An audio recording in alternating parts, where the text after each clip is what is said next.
UK has an aging population as a result of decline in birth fertility rate and mortality rate.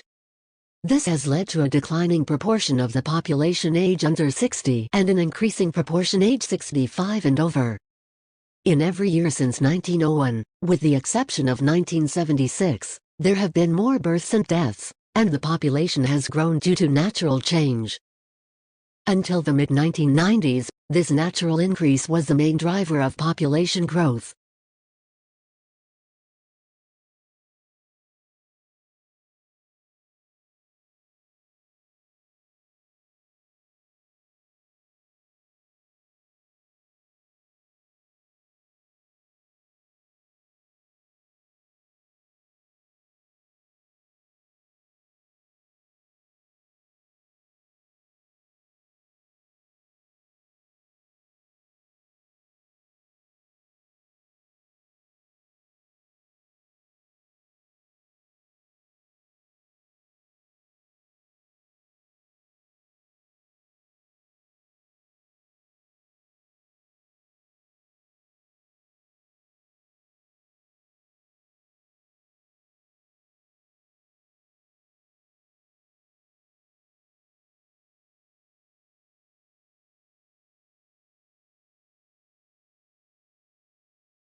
In that month or 6 weeks, the patient may feel perfectly well. He may even travel around the world, spending hours packed into crowded airplanes with unsuspecting fellow passengers. That's bad enough with regular TB, or with strains that are resistant to 2 or 3 mainline drugs used to treat the disease. But it's a potential public health catastrophe with a new strain called XDR-TB.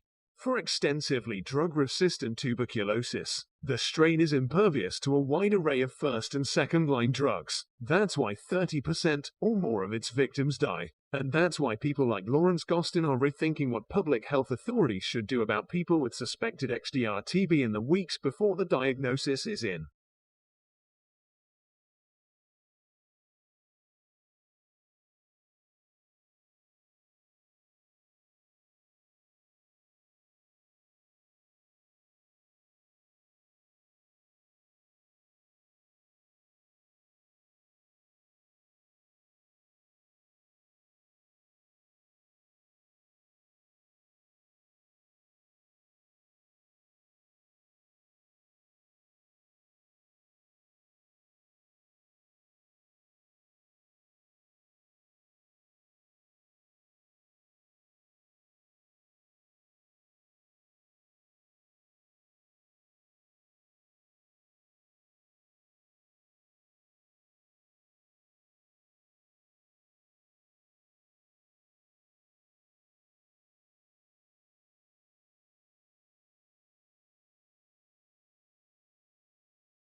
Fungi are an important part of any forest or woodland ecosystem. They are the major agents by which twigs and leaves are broken down, releasing nutrients for reabsorption by plants.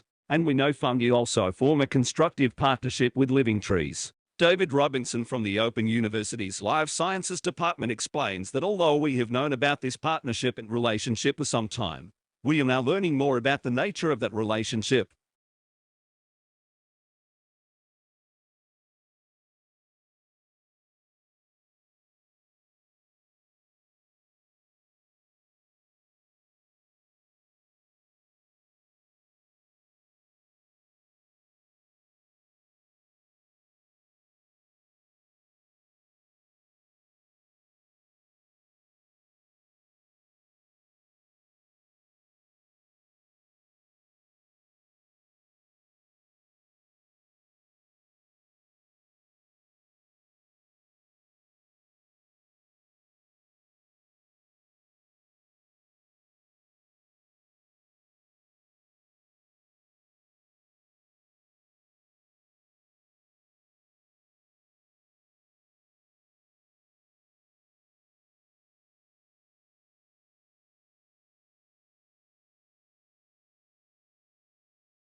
I'm absolutely delighted first of all to have been appointed to this professorship. The role is going to be about public engagement in science.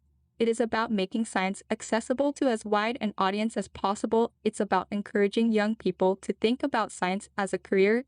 It's about making it easier for our academics here at the University of Birmingham to talk about their research to the general public, and it's not just about a one-way flow of information. It very much is about a dialogue.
To begin with, you should be standing in the main floor of the British Library. British Library is situated on the Euston Road next to some pipe crustacean press, in the foyer to the left of the information desk.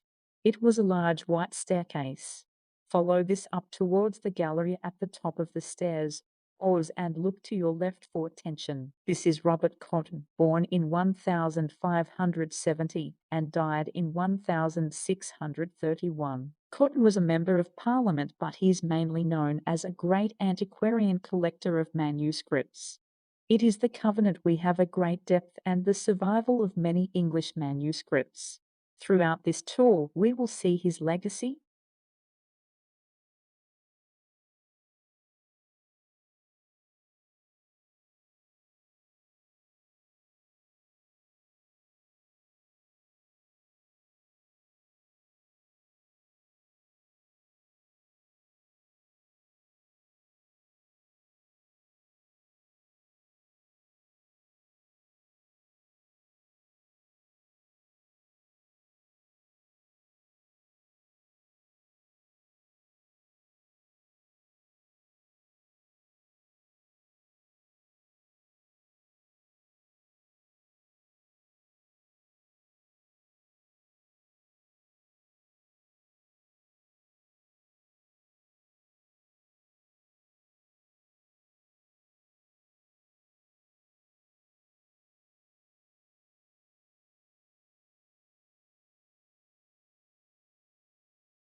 Social harm originates out of a series of debates within criminology about the narrowness of the definition of crime that essentially focuses on individual acts of harm, things like interpersonal violence, theft, so on and so forth.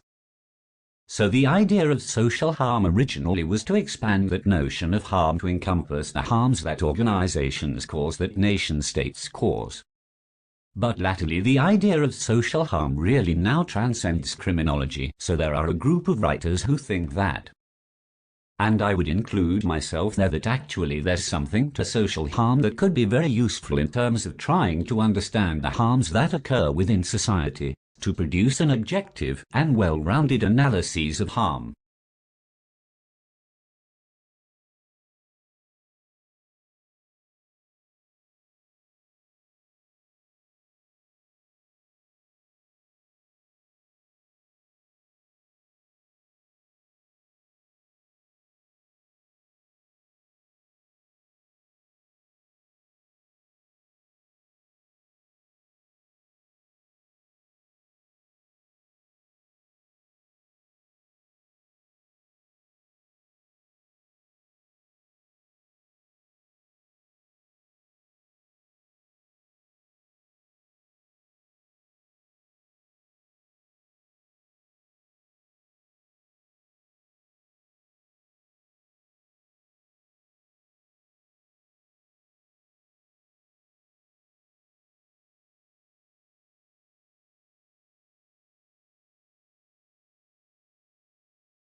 Well, 3D printing started in the 1980s. At that time it used to be referred to as rapid prototyping, where companies were able to use it, for instance, to visualize the shape of the component or a component they're about to make. But then during the last 10 years the technology has evolved from the prototyping level to the manufacturing level, specifically when it started to move from plastics to metallic materials. My interest specifically is in the field of high-value additive manufacturing, meaning that we use additive manufacturing to produce components for aeroplanes or for cars.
Perhaps you've seen pictures of the large array of, those radio telescopes in New Mexico, scanning the skies for intelligent life in the movie Contact. Well, radiant astronomers have cause to celebrate the first phase of a giant new radio telescope array went operational in Northern California. It's going to help astronomers study things like black holes and dark galaxies, all the while scanning the stars for, who knows, radio signals coming from somewhere else in the universe. Maybe ET is phoning home.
For the first time, Japanese researchers have conducted a real-life experiment that shows how some traffic jams appear for no apparent reason. They placed 22 vehicles on a single track and asked the drivers to cruise around at a constant speed of 30 kilometers an hour. At first, traffic moved smoothly, but soon, the distance between cars started to vary, and vehicles clumped together at one point on the track, but the jam spread backward around the track, like a shockwave at a rate of about 20 kilometers an hour. Real-life jams move backward at about the same speed.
As Joe noted, one really important point here is that we are really at the very beginning of seeing what is going on. And what we are seeing in the credit markets is a pricing of risk initially. Investors were pricing their investments. And the kind of deals they were asking for were ones where they had a historically low premium required for the risk that they were taking. And now, the pendulum has swung much the other way, because I think that people really don't understand exactly how much risk they are taking, and I'm sure that they are waiting on the sidelines to see.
Tesla showed that you could make a luxury electric car for a profit. That got the attention of other luxury car makers also, government regulations from California and other states that promote electric vehicles. Automakers used to respond to these mandates half-heartedly. They'd build what's called a compliance car. Chelsea Sexton, an industry consultant and electric vehicle advocate, explains, "It is expensive, it's slow volume, it's hard to get, it's somehow engineered to be a little bit unattractive in some way. Very low range, etc., etc."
Fuel cells are the most efficient devices for generating energy, so that combination of low emissions and efficient energy is the real key to the future for low carbon. I think the fact is that people feel this research is now going somewhere very definite, that the cars that people drive, say in 5 or 10 years, will be hydrogen or certainly electrical, possibly driven by hydrogen fuel also. Your houses will be much cleaner. They will have renewable fuels, again driven by fuel cells, and many of the things that we use as gadgets like computers, cameras, they will also have fuel cells.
Working together, they figured out that if the government was going to propose some kinds of significant tax increases, which is a good strategy, quite me to at least tie something like getting something for those big tax breaks, not seeing any results. So the result of that was in the package of legislation that included the tax increases. There was awesome information to have significant expansion of coverage families where they can buy into their private insurance.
An economist sees the world basically through a typical microeconomic toolkit that involves things like thinking at the margin, rationality, opportunity cost, trade-offs. Economists, like any other discipline or dogma, has its own jargon and its own rules and its own way of seeing the world. So basically economics, or economists in general, tend to apply microeconomic concepts like that to explain the way humans behave and to make predictions about the future.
Well, Alex, the National Association of Realtors is at least putting the champagne on ice. The industry group says the slight rise in sales for previously owned homes shows the housing market is finally stabilizing, which is the first sign of a recovery. Now, that of course is an interpretation of the numbers, Alex, and one that's coming from an organization known for being somewhat of a cheerleader for the housing market, since its members are made up of realtors who've been losing a lot of money in the slump. Now, for a more sober view, I talked to Wellesley housing economist Carl Case, and he says the slight uptick in sales hardly offsets the fact that numbers are down 20% from the year before.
Well, basically just hitchhiking on the point. If you look at the customers of the Wall Street Journal, the basically financial news, financial people here are people who rely on sound, valid, and timely data to make investment decisions. They look at things and track trends in the industry, worrying about things like profit maximization. If they even suspected that political issues or ideological issues from the editorial page were going to start affecting the flow of valid financial information, if they even thought that ideological issues were going to affect their ability to understand investments and make sound decisions, they'd get very upset.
In that month or 6 weeks, the patient may feel perfectly well. He may even travel around the world spending hours packed into crowded airplanes with unsuspecting fellow passengers. That's bad enough with regular TB or with strains that are resistant to 2 or 3 mainline drugs used to treat the disease. But it's a potential public health catastrophe with a new strain called XDR-TB. For extensively drug-resistant tuberculosis, the strain is impervious to a wide array of first and second-line drugs. That's why 30% or more of its victims die. And that's why people like Lawrence Gostin are rethinking what public health authorities should do about people with suspected XDR-TB in the weeks before the diagnosis is in.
For many years, the favorite horror story about abrupt climate change was that a shift in ocean currents could radically cool Europe's climate. These currents, called the overturning circulation, bring warm water and warm temperatures north from the equator to Europe. Susan Lucier, an oceanographer at Duke University, says scientists have long worried that this ocean circulation could be disrupted.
The ocean has been getting bluer, according to a study published in the journal Nature. But that's not really good news for the planet. It means that the plants that tint the ocean green aren't doing so well. Scientists say that's because the ocean has been getting warmer.